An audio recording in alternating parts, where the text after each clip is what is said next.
क्या आपने कभी महसूस किया है कि जितनी ज्यादा हम भविष्य की चिंता करते हैं, उतना ही वर्तमान हमसे दूर होता चला जाता है। हर दिन हम किसी न किसी बात को लेकर परेशान रहते हैं। नौकरी मिलेगी या नहीं, परीक्षा में क्या होगा, पैसे कहाँ से आएंगे, लोग क्या सोचेंगे, और इन सब चिंताओं के बीच हम जीना ही भूल जाते हैं। आज मैं आपको एक ऐसी कहानी सुनाने जा रहा हूँ जो शायद आपके जीवन की दिशा बदल दे। एक बार द्वारका में भगवान श्री कृष्ण के पास एक युवक आया। उसके चेहरे पर उदासी थी, आंखों में डर था और मन पूरी तरह बेचैन था। उसने श्री कृष्ण से कहा, प्रभु, मैं हर समय चिंता में डूबा रहता हूँ। भविष्य का डर मुझे सोने नहीं देता। मैं मेहनत भी करता हूँ, लेकिन मन को शांति नहीं मिलती।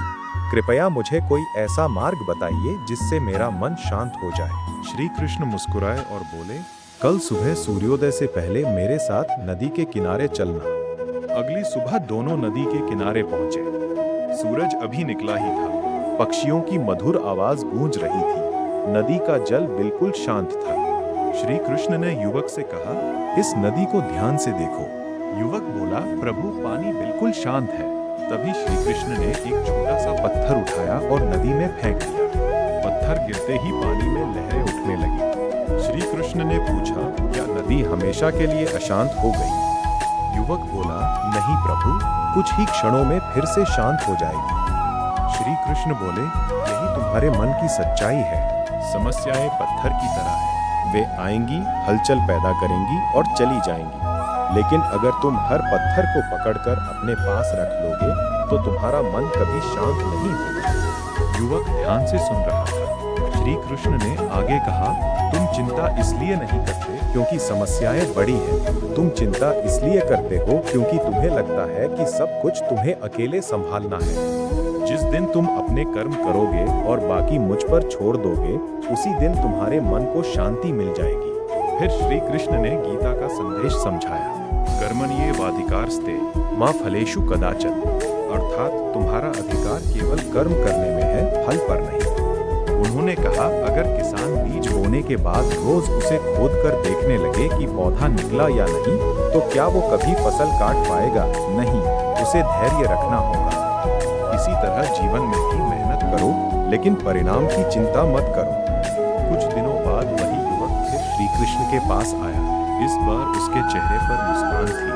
उसने कहा, प्रभु, मेरी समस्याएं तो अभी भी हैं, लेकिन अब मैं परेशान नहीं हूँ, क्योंकि अब मुझे विश्वास है कि मैं अपना कर्म करूंगा और बाकी आप पर छोड़ दूंगा। श्री कृष्ण मुस्कुराए और बोले, यही सच्ची भक्ति है।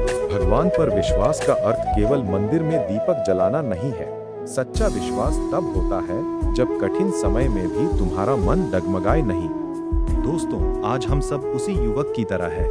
हम अपने भविष्य को लेकर डरते हैं, हर छोटी बात पर घबरा जाते हैं। लेकिन याद रखिए, चिंता करने से कल नहीं बदलता, लेकिन आज जरूर खराब हो जाता है।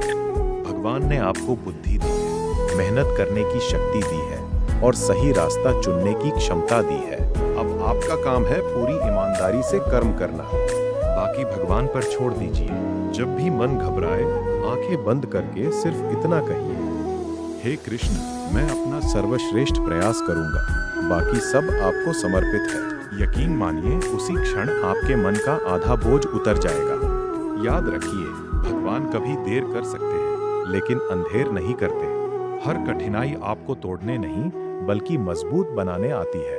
अगर आज की इस कहानी ने आपके मन को थोड़ी भी शांति दी हो, तो इसे अपने प्रियजनों के साथ जरूर साझा करें और डिवाइन भारत को सब्सक्राइब करना न भूलें। यहाँ आपको श्री कृष्ण के अनमोल विचार, गीता का सरल ज्ञान, प्रेरणादायक कहानियां और जीवन बदल देने वाले आध्यात्मिक संदेश नियमित मिलते रहेंगे। जय श्री कृष्ण। राधे राधे। राधे।